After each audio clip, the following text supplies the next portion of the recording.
warahmatullahi wabarakatuh. Selamat bergabung kembali di kelas Kemuhammadiyahan. Untuk pembelajaran hari ini kita akan belajar bab 3, yaitu tentang pedoman hidup Islami warga Muhammadiyah atau yang lebih dikenal dengan PHIWM. Baiklah Ananda, sebelumnya kita akan membahas dulu tentang indikator pembelajarannya. Untuk yang pertama yaitu menjelaskan pengertian latar belakang PHIWM dirumuskan. Untuk indikator yang kedua yaitu menjelaskan sifat dan isi pokok PHIWM, dan indikator yang ketiga mendeskripsikan matan atau isi PHIWM di bidang individu, yaitu bidang akidah, akhlak, ibadah, dan muamalah duniawiyah. Oke, sebelum memasuki indikator yang pertama, Ustazah akan jelaskan terlebih dahulu tentang ideologi Muhammadiyah. Apa sih itu ideologi? Ideologi di sini merupakan suatu acuan dan norma yang berdasar pada Al-Quran dan Sunnah yang dijadikan Muhammadiyah sebagai prinsip dalam mencapai cita-cita Muhammadiyah, yaitu mewujudkan masyarakat Islam yang sebenar-benarnya. Jadi ideologi di sini bisa diibaratkan sebagai rel, ya, relnya Muhammadiyah untuk mencapai tujuannya dan cita-citanya. Nah, apa saja ideologi Muhammadiyah itu? Untuk yang pertama yaitu MADM atau Muqaddimah Anggaran Dasar Muhammadiyah. Ini ideologi yang pertama. Untuk yang kedua, matan keyakinan dan cita-cita hidup warga Muhammadiyah atau lebih dikenal dengan MKCHM. Ideologi yang ketiga yaitu kepribadian Muhammadiyah yang tentang rumusan hakikat Muhammadiyah. Ini pertemuan bab yang lalu sudah kita pelajari tentang kepribadian Muhammadiyah. Dan ideologi yang keempat adalah khitoh perjuangan Muhammadiyah atau garis-garis haluan perjuangan Muhammadiyah. Dan ideologi Muhammadiyah yang kelima yaitu PHIWM yang akan kita pelajari pada pertemuan kali ini, pedoman hidup Islami warga Muhammadiyah. Jadi ini Ananda ada 5 ideologi Muhammadiyah yang harus kita ketahui, ya. Selanjutnya memasuki indikator yang pertama tentang pengertian pedoman hidup Islami warga Muhammadiyah. Jadi PHIWM di sini merupakan seperangkat nilai dan norma Islami yang bersumber pada Al-Quran dan Sunnah yang dijadikan sebagai pola tingkah laku warga Muhammadiyah dalam menjalankan kehidupan sehari-hari, sehingga tercermin kepribadian Islami menuju terwujudnya masyarakat Islami yang sebenar-benarnya. Jadi intinya dari PHIWM di sini merupakan nilai, ya, nilai-nilai dan norma Islami yang dari Al-Quran dan Sunnah yang dijadikan warga Muhammadiyah sebagai rel, sebagai acuan dalam bertingkah laku, ya, atau dalam menjalani kehidupan sehari-hari.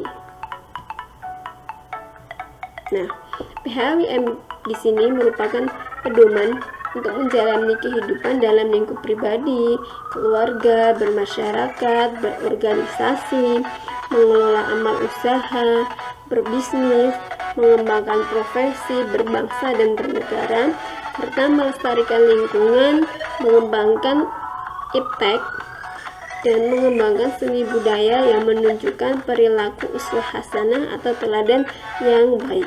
Jadi PHIWM di sini merupakan acuan norma dan nilai yang dijadikan warga Muhammadiyah dalam bertindak tanduk di kehidupan lingkup kehidupan sehari-hari, ya. Untuk mudahnya yang harus diingat dari pedoman hidup Islami warga Muhammadiyah itu lebih dikenal dengan PHIWM, ya, dan merupakan salah satu ideologi Muhammadiyah. Serta PHIWM di sini merupakan kompas atau peta hidup warga Muhammadiyah untuk mencapai cita-citanya. Oke, untuk selanjutnya yaitu landasan dan sumber pedoman hidup Islami warga Muhammadiyah. Untuk landasan yang utama dari PHIWM di sini berasal dari Al-Quran dan Sunnah, landasan Islami tentunya, yang merupakan pengembangan dan pengayaan dari pemikiran formal atau baku dalam Muhammadiyah, seperti matan keyakinan dan cita-cita hidup Muhammadiyah, muqaddimah anggaran dasar Muhammadiyah, kepribadian Muhammadiyah, kitab perjuangan Muhammadiyah, dan hasil-hasil lain dari keputusan Majelis Tarjih Muhammadiyah. Jadi landasan dan sumber utamanya PHIWM yang pertama Al-Quran dan Hadis, yang selanjutnya adalah ideologi lain yang dimiliki oleh Muhammadiyah, itu yang dijadikan landasan PHIWM. Selanjutnya membahas tentang sejarah perumusan pedoman hidup Islami warga Muhammadiyah atau hal-hal yang melandasi PHIWM itu dicetuskan. Oke, pada tahun 1990 itu adanya keresahan dan krisis identitas dalam bermuhammadiyah. Jadi di tahun ini warga Muhammadiyah itu mengalami keresahan dan krisis identitas. Sebenarnya Muhammadiyah itu identitasnya seperti apa? Selanjutnya, belum adanya rumusan baku yang mempertegas dan memperteguh jati diri Muhammadiyah. Di tahun 1992, kemudian dibentuklah tim perumus jati diri Muhammadiyah, dan di sidang Tanwir tahun 1992 di Jakarta ini, keyakinan hidup menurut Muhammadiyah dirumuskan. Nah, pada tahun selanjutnya 1993, yang tepatnya pada sidang Tanwir Muhammadiyah di Surabaya, PHIWM dirumuskan kembali hingga tahun 1995. Dan di tahun 2002 pada Muktamar ke-44 di Jakarta, rumusan PHIWM ini kembali disempurnakan dan disahkan menjadi PHIWM. Jadi pedoman hidup Islami warga Muhammadiyah itu mengalami beberapa kali penyempurnaan, dan disahkannya itu tahun 2002 ketika Muktamar ke-44 yang dilaksanakan di Jakarta. Nah, ini adalah sejarah ya perumusan PHIWM. Selanjutnya menuju ke latar belakang perumusan pedoman hidup Islami warga Muhammadiyah. Untuk yang pertama, dilatar belakangi adanya kepentingan pedoman yang dijadikan acuan bagi segenap anggota Muhammadiyah, bahwa warga Muhammadiyah itu memerlukan acuan pokok yang dijadikan pegangan ya. Untuk yang kedua, adanya perubahan sosial politik dalam kehidupan nasional di era reformasi yang mana menumbuhkan dinamika tinggi dalam kehidupan umat dan bangsa serta mempengaruhi kehidupan Muhammadiyah. Nah, adanya perubahan sosial politik ini secara otomatis juga mempengaruhi kehidupan Muhammadiyah. Nah, itu menjadi latar belakang kenapa Muhammadiyah harus merumuskan PHIWM. Untuk latar belakang yang selanjutnya, yaitu adanya perubahan alam pikiran yang cenderung pragmatis, materialistis, dan hedonis yang menumbuhkan budaya indrawi dalam kehidupan modern abad ke-20 yang disertai gaya hidup modern memasuki era baru abad ke-21. Nah, jadinya adanya sifat-sifat yang pragmatis, materialistis, dan hedonis atau mementingkan kepentingan dunia, ini merupakan salah satu penyebab kenapa Muhammadiyah harus mencetuskan PHIWM. Untuk latar belakang yang keempat, yaitu adanya budaya asing masuk ke Indonesia dan multikulturalisme yang dibawa oleh globalisasi dan semakin nyata dalam kehidupan bangsa. Nah, budaya asing dan multikulturalisme ini sangat mempengaruhi berubahnya pola perilaku seseorang. Untuk latar belakang yang terakhir dan yang kelima, yaitu perubahan orientasi nilai dan sikap dalam bermuhammadiyah karena berbagai faktor yang memerlukan standar nilai dan norma yang jelas dari Muhammadiyah itu sendiri. Jadi latar belakang yang kelima ini adanya perubahan orientasi nilai dalam kehidupan warga Muhammadiyah.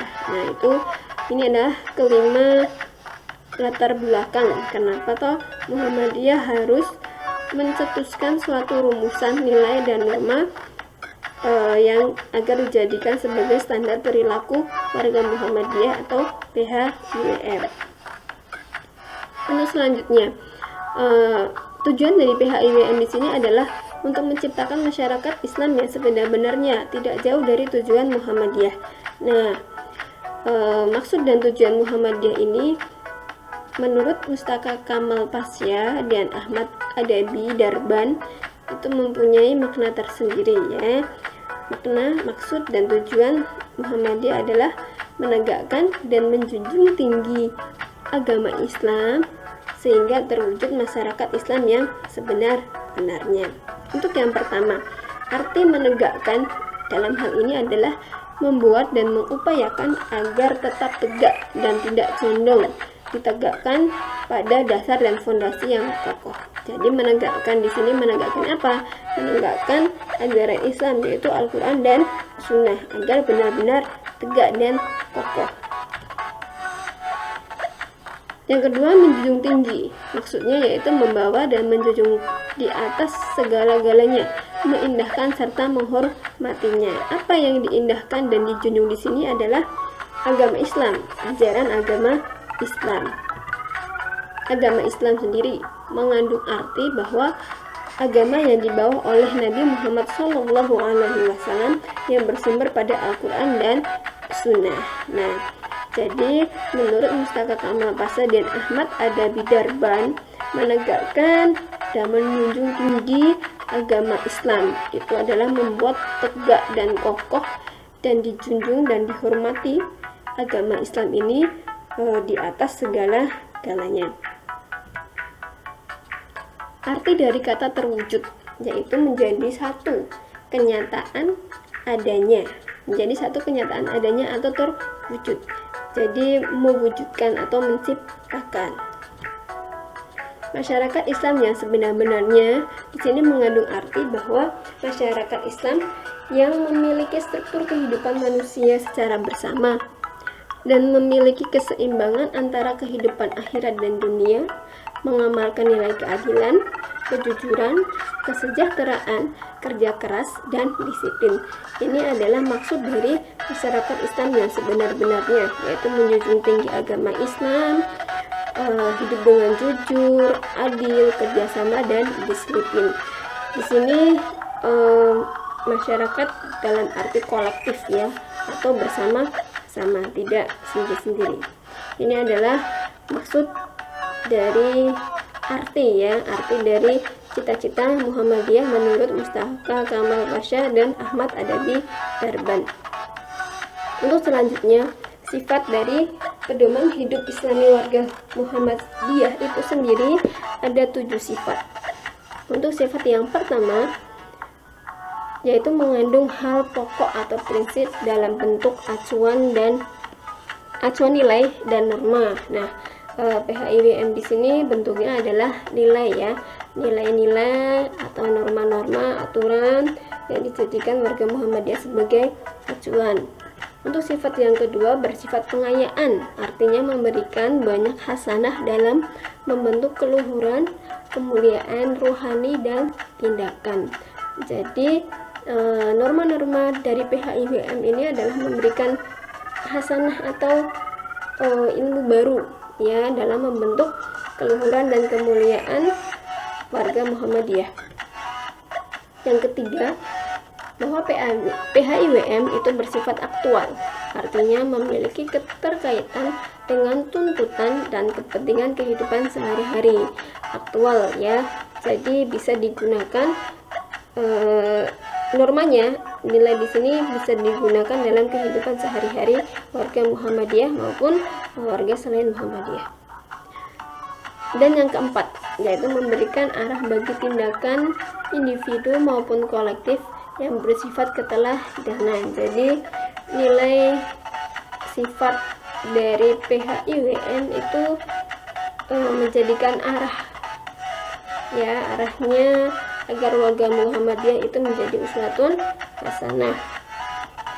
Sifat yang ketiga yaitu ideal. Jadi PHIWM itu dapat dijadikan panduan umum untuk kehidupan sehari-hari yang bersifat pokok dan utama. Nah, jadi PHIWM sifatnya itu adalah ideal, salah satunya.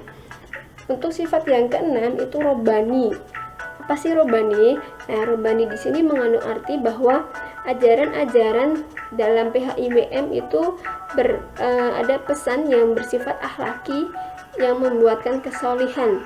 Nah, jadi nilai dan norma yang ada di PHIWM itu sifatnya menumbuhkan akhlak, menumbuhkan akhlak yang baik, yang mana nanti akhlak tersebut menjadikan teladan bagi warga Muhammadiyah. Dan sifat yang ketujuh atau sifat terakhir di sini bersifat taisir.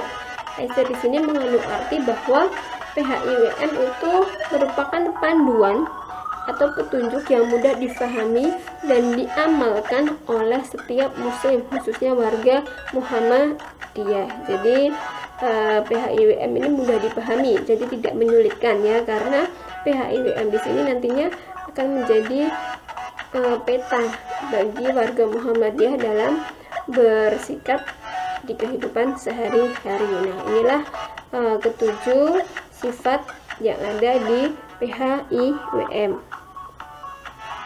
Oke, untuk kesimpulannya pembelajaran hari ini yaitu tentang PHIWM yang harus kita ingat, yaitu tadi kita sudah belajar tentang ideologi Muhammadiyah ya, ada 5.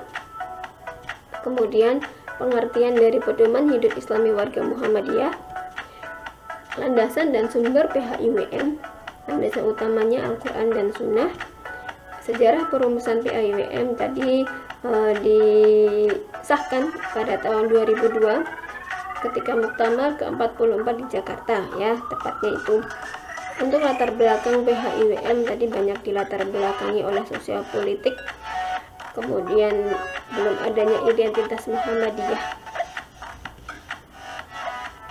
dan selanjutnya adalah arti, maksud dan tujuan Muhammadiyah menurut Kamal Pasha. Kesimpulan yang terakhir yaitu tentang sifat PHIWM ada 7. Nah, oke, untuk pembelajaran selanjutnya kita akan materinya yaitu kita akan mempelajari tentang matan atau isi dari pedoman hidup Islami warga Muhammadiyah itu sendiri. Nah, untuk pembelajaran hari ini kita cukupkan sekian. Terima kasih. Kita ketemu untuk pertemuan yang akan datang. Sekian dari Ustazah. Assalamualaikum warahmatullahi wabarakatuh.